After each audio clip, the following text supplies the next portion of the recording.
Hola exmormones, a estas alturas creo que ya toda o casi toda la comunidad exmormona sabe ya que este pasado abril de este 2026, la Iglesia de Jesucristo de los Santos de los Últimos Días presentó una demanda federal contra John Dehlin y su plataforma Mormon Stories Podcast.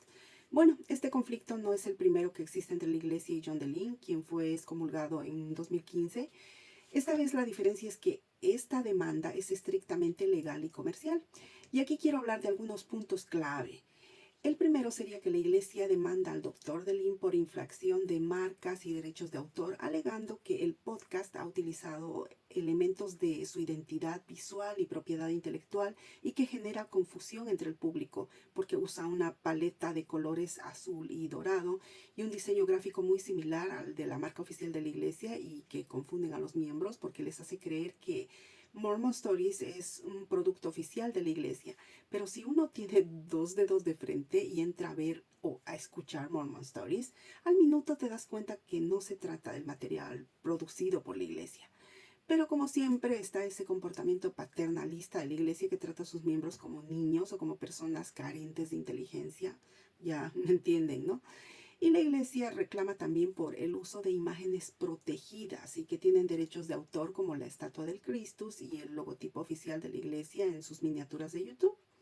Y ahora resulta que Jesucristo es la marca comercial y oficial de la Iglesia. Y el más controversial, el uso del término mormón, que según la Iglesia solo ellos estaban autorizados para hablar en términos mormónicos, ¿no?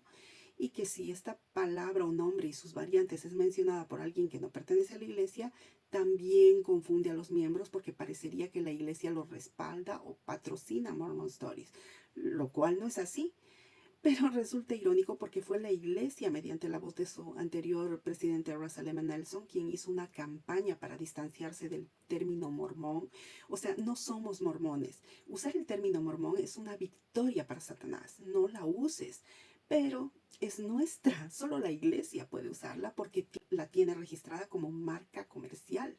Pero la palabra mormón y sus variantes mormona y mormonismo, mormones, mormonas, etcétera, es lo más identificativo y descriptivo de la Iglesia de Jesucristo de los Santos de los Últimos Días.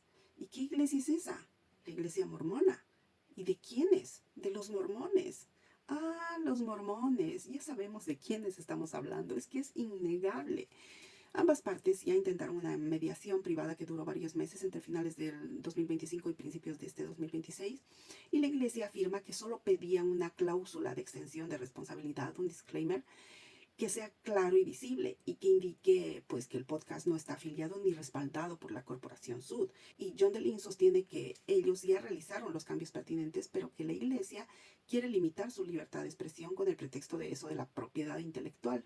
Además, el término mormón es de dominio público y describe una cultura y un pueblo, no solo una institución corporativa. Así que parece que esto tira para largo. Y sabemos que esta demanda es un intento de intimidación legal para silenciar una de las plataformas críticas más grandes e influyentes sobre el mormonismo. Y en todo esto comentar también que este pasado 2 de mayo tuvimos una reunión de ex mormones en Madrid bajo un formato creado por John Dehlin para hacer este tipo de encuentros que se llaman Tribe. Y antes que nos enteremos de esto de la demanda, en enero ya estábamos organizando esta reunión con Nemo the Mormon, un ex mormón británico, Nemo el Mormón, que tiene un canal de YouTube con bastante visibilidad. Y cómo son las cosas que cuando nos reunimos, aparte de contarnos nuestras historias, porque no vino a dar ni una charla, ni conferencia, nada de esto, sino a intercambiar experiencias, ¿no? Y él también quería conocernos, quería entender la visión española, hispanohablante del mormonismo, y la verdad fue muy enriquecedor, pero como simultáneamente está pasando este asunto de la demanda, pues obviamente hablamos bastante del tema y podríamos decir que estamos de acuerdo en que lo que quiere hacer la Iglesia es silenciar a los ex mormones y en el caso de Mormon Stories desgastar a John Dehlin y si puede arruinarlo económicamente, porque el gasto en abogados y todo esto para la Iglesia es como sacarle un pelo a un gato, porque cuenta con un fondo de inversión en Saint Peak Advisors estimado en más de 150 mil millones de dólares, pero John Dehlin no cuenta con tanto dinero y lo puede dejar literalmente pelado. Otra cosa que subimos comentando es que si el tribunal fallara a favor de la Iglesia, sentaría un precedente donde nadie o muy pocas personas, solo los autorizados, podrían utilizar la palabra mormón en un libro, podcast o artículo, sin riesgo de ser demandado por la iglesia, y que esta presione y prolongue esta situación para que John Dehlin no pueda mantener una defensa legal federal, porque en Estados Unidos cuesta cientos de miles y no millones de dólares. Entonces la Open Stories Foundation, la organización de Dehlin, se quedaría sin fondos para pagar a sus abogados. Y hablando de abogados, ¿sabemos quién desde tiempos inmemoriales está detrás de todo esto? Pues nada más y nada menos que Dallin H. Oaks. Esta demanda no es un evento aislado, sino la culminación de una postura que él ha defendido por décadas. Para entender por qué la iglesia está siendo tan agresiva en 2026, hay que mirar quién está en la cima. Dallin H. Oaks, actual presidente de la iglesia. Él lleva décadas preparando el terreno ideológico para este tipo de confrontaciones. Él no ve a los críticos como simples personas con dudas, sino como una amenaza directa a la autoridad.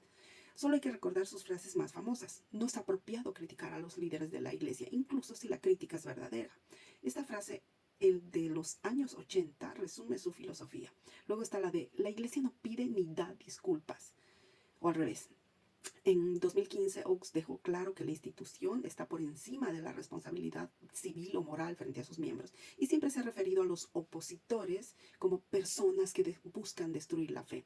Recordemos que Oaks es abogado de profesión y ex juez de la Corte Suprema de Utah. Él no entiende la fe solo como espiritualidad, sino como un sistema de orden y leyes. Por eso, para él, demandar a John Dehlin no es un acto de odio, sino una limpieza legal necesaria para proteger lo que él considera la propiedad exclusiva de Dios. Esto explica por qué la iglesia ahora prefiere pelear en las cortes antes que en un debate teológico.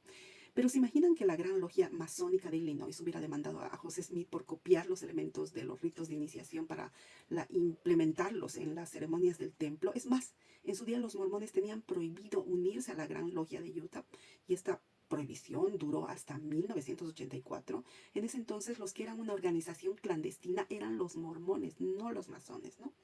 Qué cosas tiene la vida. Y bueno, solo acabar diciendo que apoyo a John Dehlin y su programa, y espero que venza la cordura y el sentido común sobre las pataletas que se está haciendo de la iglesia, intentando censurar y silenciar definitivamente a los ex mormones y a toda voz crítica de la corporación.